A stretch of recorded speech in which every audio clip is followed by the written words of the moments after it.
કાલે 23 સપ્ટેમ્બર 2024 સોમવારનો દિવસ છે. હું શ્રી રામચરિતમાનસની ચર્ચા આગળ કરું છું.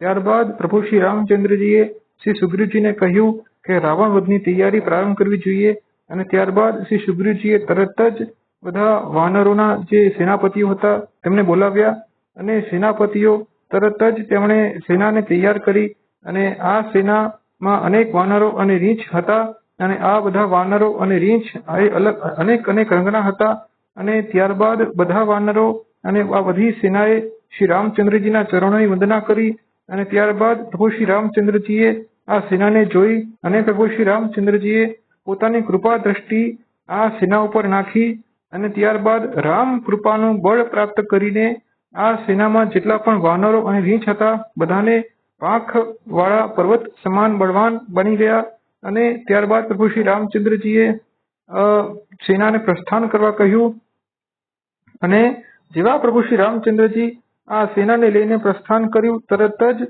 શ્રી જાનકીજીને પણ ખબર પડી ગઈ. શ્રી જાનકીજીના ડાબા અંગ ફડકવા લાગ્યા અને શ્રી જાનકીજીને શુભ શકુન થવા લાગ્યા અને જ્યારે પ્રભુ શ્રી રામચંદ્રજી નીકળે છે ત્યારે જ શુભ શકુન થવાના શરૂઆત થઈ જાય છે, કારણ કે નીતિ તેમ જ કહે છે.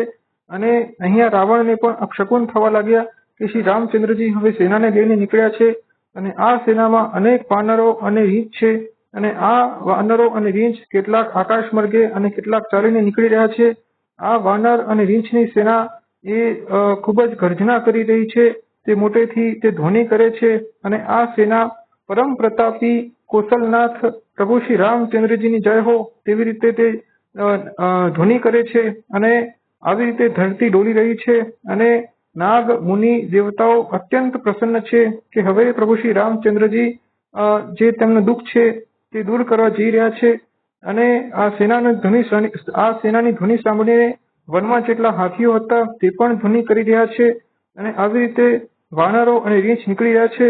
વાનર અને રીંછ બે રોકટોક નીકળી રહ્યા છે, તેમના ચોલામાં કોઈ રોકતું નથી, કોઈ બંધન નથી અને બધા આવી રીતે નીકળી રહ્યા છે અને આવી રીતે પ્રભુ શ્રી રામચંદ્રજી વાનર અને રીંછની સેનાને લઈને તે સમુદ્રના તટ ઉપર આવી ગયા અને ત્યારબાદ આ વાનર અને રીંછની સેનાએ ફળોનો આહાર કર્યો અને અહીંયા બીજી બાજુ જ્યારથી શ્રી હનુમાનજી લંકામાંથી તે પાછા આવ્યા હતા ત્યારથી જ લંકામાં રહેતા રાક્ષસો ચિંતામાં પડી ગયા હતા. બધા રાક્ષસો પોતપોતાના ઘરમાં ચિંતા કરી રહ્યા છે કે હવે રાક્ષસ કુળની રક્ષા કોણ કરશે અને આવી રીતે રાક્ષસોની જે સ્ત્રીઓ છે તે પણ ભયભીત છે કે હવે શું થવાનું છે અને લંકામાં જેટલા દૂતો હતા તેમણે આ વાત મંત્રીઓને કરી અને મંત્રીઓએ આ વાત રાવણની પત્ની મંદોદરીને કરી. મંદોદરીને ચિંતા થઈ અને ત્યારબાદ મંદોદરીએ રાવણને કહ્યું કે હે સ્વામી, તમે પ્રભુ શ્રી હરિ સાથે વેર છોડી દો. હું તમને જે વાણી કહું છું એ હિતકર માનીને તમે હૃદયમાં ધારણ કરો. પ્રભુ શ્રી રામચંદ્રજી સાથે વેર ના રાખો. પ્રભુ શ્રી રામચંદ્રજીનો બાણ એ સાપ સમાન છે અને રાક્ષસોનો સમૂહ તે દેડકા સમાન છે.